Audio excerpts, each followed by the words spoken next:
سمجھیں گے کہ کسی بھی وراثت کے مسئلے کو حل کرنے کے لیے اگر یہ قاعدے آپ کو معلوم ہیں تو آپ آسانی سے وہ عدد نکال لیں گے کہ اس وراثت کو اتنے حصوں پر تقسیم کرو تو سب کو پورا پورا مل جائے گا۔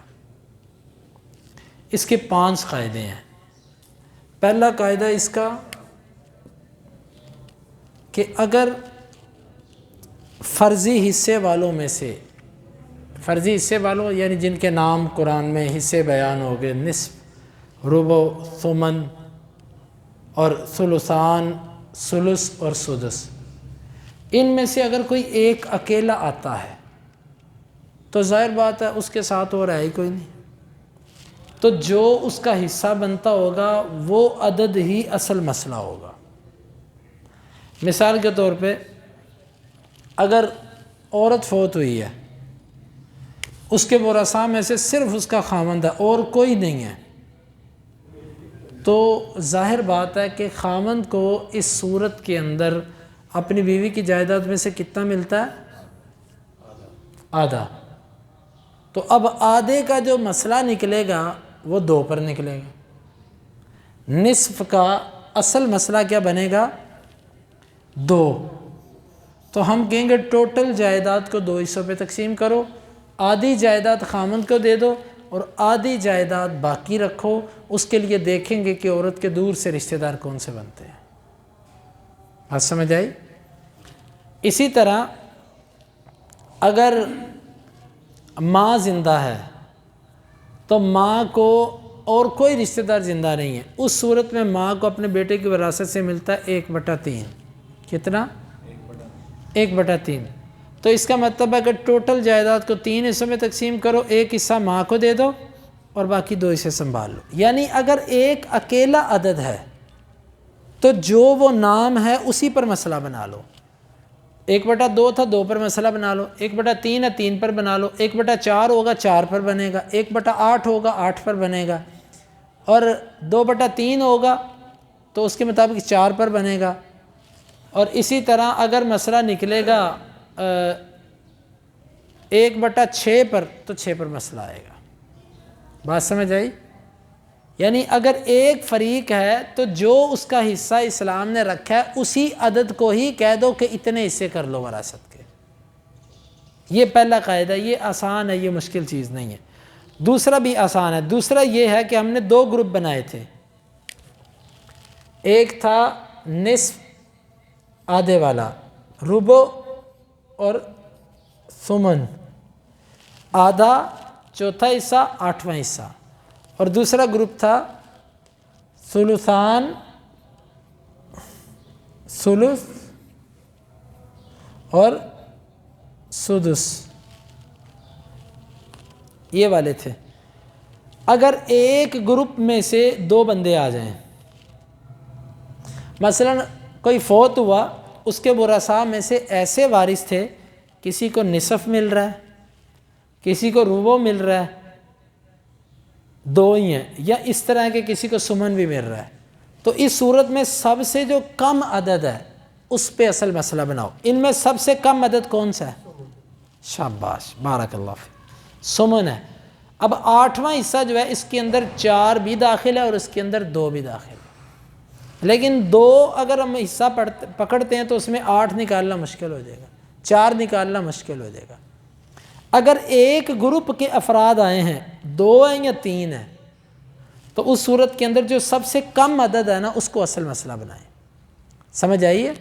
اسی طرح یہاں سے ثلثان ہے، ثلث ہے، سدس ہے، تو یہاں پر اگر تینوں کسی مسئلے میں جمع ہوتے ہیں یا 2 جمع ہوتے ہیں، اگر 2 جمع ہوتے ہیں تو مسئلہ 3 پہ آئے گا۔ کتنے پہ آئے گا؟ 3 پہ۔ تیسرا حصہ اس کو دے دیں گے، 2 حصے اس کو دے دیں گے۔ اگر یہ بھی شامل ہے تو 6 پہ۔ یعنی کہ اگر ایک گروپ میں سے 2 افراد آ جائیں، 3 آ جائیں، سب سے چھوٹا عدد لے لیں، اس گروپ میں سے 2 آ جائیں، 3 آ جائیں، تو پھر آپ نے سب سے چھوٹا 2 قاعدے ہم نے پڑھ لیے۔ اگر کوئی اکیلا فریق آیا ہے، 2 نہیں ہیں، تو جو اس کا حصہ وہی عدد اس کا اصل مسئلہ بنے گا۔ یعنی جائیداد اتنے عدد پر تقسیم ہوگی، اتنے حصوں میں تقسیم ہوگی جو اس کا عدد ہے۔ اگر اس کا 1/2 ہے تو جائیداد 2 حصوں میں تقسیم، 1/3 ہے جائیداد 3 حصوں میں تقسیم، 1/4 ہے جائیداد 4 حصوں میں تقسیم، 1/8 ہے، یعنی اگر اکیلا ہے تو جو اس کا عدد بنتا ہے وراثت کے اتنے حصے کر لیجئے۔ کس صورت میں؟ جب وہ اکیلا ہے اور کوئی فرضی حصہ لینے والا نہیں۔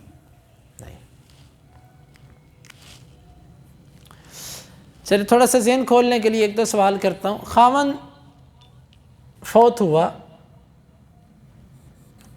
فوت ہوا، پیچھے ورثاء میں ایک بیوہ ہے اور 4 بیٹے،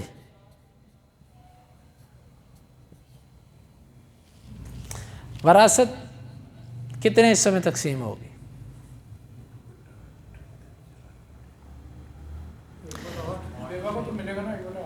شاباش، بیوہ کا حصہ جو آپ نے بنا لیا 1/8 ہے، اور بیٹے تو اسبہ ہیں،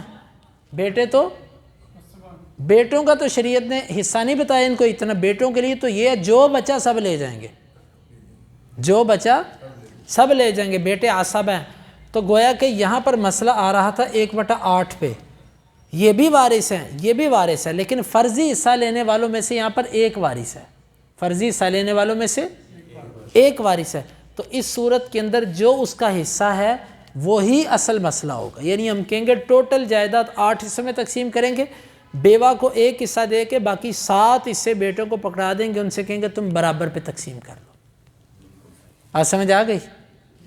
ایک اور مسئلہ،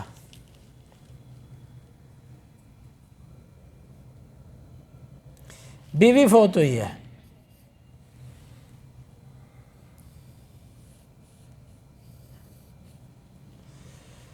خاوند زندہ ہے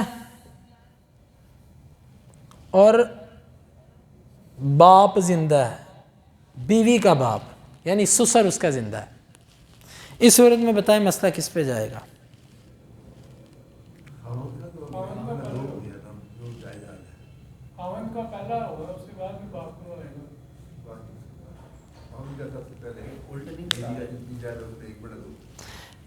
یہ جو نام لکھے جاتے ہیں نا، یہ مرنے والے کی نسبت سے لکھے جاتے ہیں، اس کا باپ زندہ اور اس مرنے والی کا خامند بھی زندہ ہے۔ اب بتائیے کہ خامند کو کیا ملے گا اس صورت میں اور باپ کو کیا ملے گا؟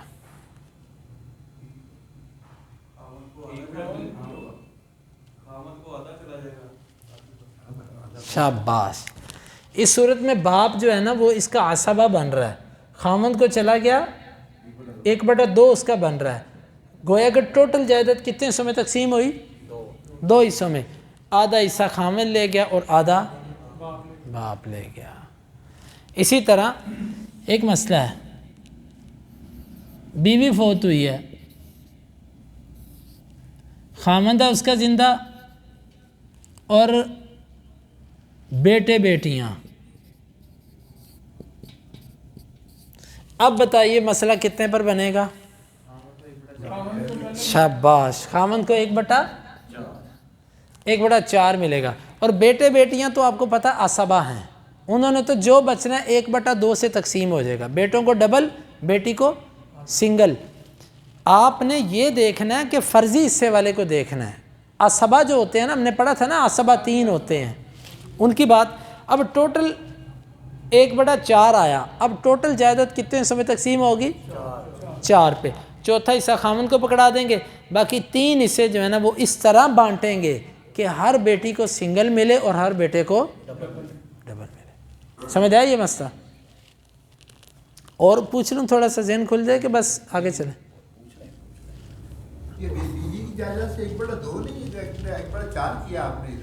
ادھر 1/4 ایسے ہے کہ اولاد زندہ ہے نا، ہاں جی، عورت کی جب اولاد ہو تو پھر خامند کو 1/4 ملتا ہے، ہاں جی جی۔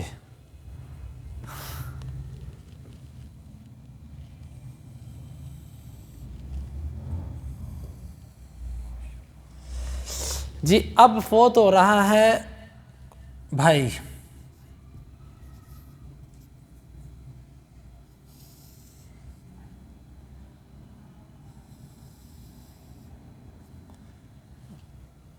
بھائی فوت ہوا ہے، اور اس صورت میں زندہ کون ہے؟ اس کے بہن بھائی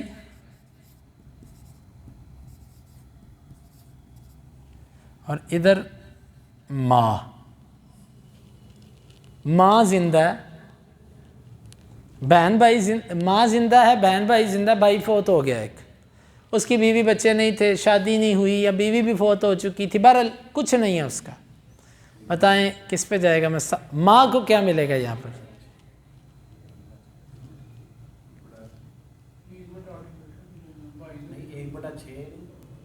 ماں کو 1/6 اس وقت ملتا ہے جب مرنے والے کی اولاد زندہ ہو، مرنے والے کی اولاد زندہ ہو، یا اس کے بہن بھائی 2 سے زیادہ ہوں، 2 یا 2 سے، آپ کا جواب درست ہے۔ یہاں پر ماں کو کتنا ملے گا؟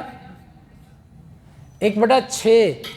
اگر اکیلا بھائی یا اکیلی بہن ہوتی پھر ماں کو 1/3 ملنا تھا، تو یہاں پر ماں کو ملا 1/6۔ یہ ویسے ہی یہاں پر اسبہ بن رہے ہیں، یہ کیا بن رہے ہیں؟ اسبہ بن رہے ہیں۔ ٹوٹل جائیداد کتنے حصوں میں تقسیم ہوگی؟ 6ٹھا حصہ ماں کو پکڑا دیں گے، باقی 5 حصے بہن بھائی آپس کے اندر بانٹ لیں گے۔ یہ آپ تھوڑا سا پیچھے والوں چیزوں کو اگر ذہن میں رکھیں گے، انشاءاللہ یہ تھوڑی سی پریکٹس ہوگی نا، آپ کو ذہن کھل جائے گا اس پہ۔ چلیں انشاءاللہ پریکٹس کا ہم انشاءاللہ ایسا ایسا بناتے ہیں سیشن کہ 2-4 سوال ہر دفعہ ہو جائے نا، ذہن کھل جایا کرے گا اس سے۔ اب آگے چلیں کہ اتنا کافی ہے آج؟ اتنا کافی ہے، چلیں ٹھیک ہے۔ یہ 2 قاعدے ہیں، آپ نے اس کو یاد کرنا ہے، اور اپنی طرف سے نا، آپ میں سے ہر ساتھی کوشش کرے اپنی طرف سے کاپی پین پکڑ کے نا حصے بنائے، پھر وہ جہاں چیک کروا لے، ہاں جی پریکٹس ہو جائے گی آپ کی۔ سبحانک اللہم ربنا و بحمدک اشہد ان لا الہ الا انت استغفرک۔